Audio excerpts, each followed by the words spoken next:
Whether you have already engaged with your child with hands-on activities or not, you still need the best methods on triggering his thinking skills.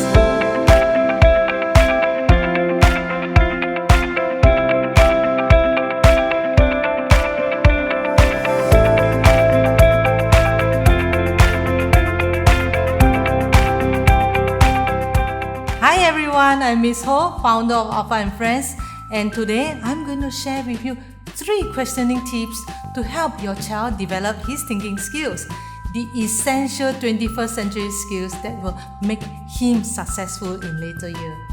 Many of you are the concerned parents, just like me. We want our children to be successful. We try to provide the best education to our children, try to ensure that we are doing the right things for our children, and try to give a head start for our children.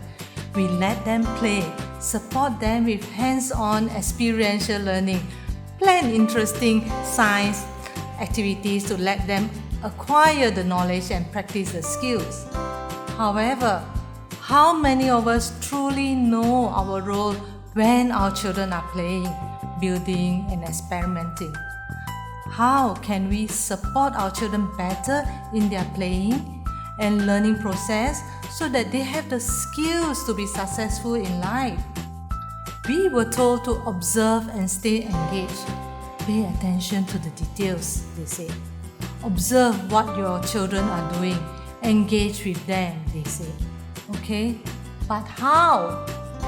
My answer is 3 simple steps. Listen, talk, and ask questions. When you talk, you introduce new vocab. Okay, got it? We can introduce the scientific terms such as observe, compare, and predict, and also the science vocab such as dissolve, evaporate, or gravity. But what about the questions that we should ask?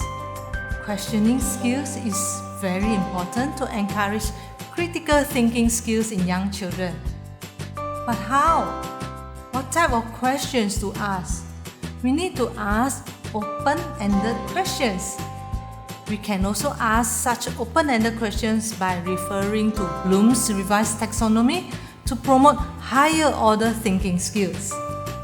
Let me share 3 simple questioning tips you can use for very young children. First of all, we need to ask a lot of what questions. Ask, what is happening? What are you noticing? What you are doing? Focusing on what instead of why questions. Why questions make the child feel as if she is being tested and need to have that correct answer. What questions are open-ended questions that allow you to follow your child's lead in exploring together what is happening, what your child is seeing, and what your child is doing.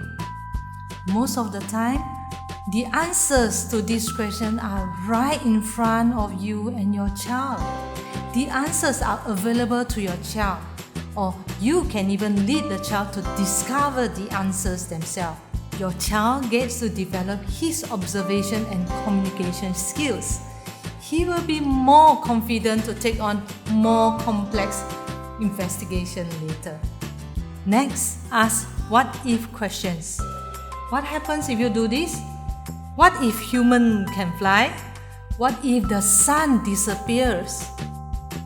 Asking what-if questions can nurture children's creativity and thinking skills. If the sun disappears, there won't be any sunlight. It will be dark all the time and all the plants will die. We will die too because there won't be any more oxygen produced from the plants.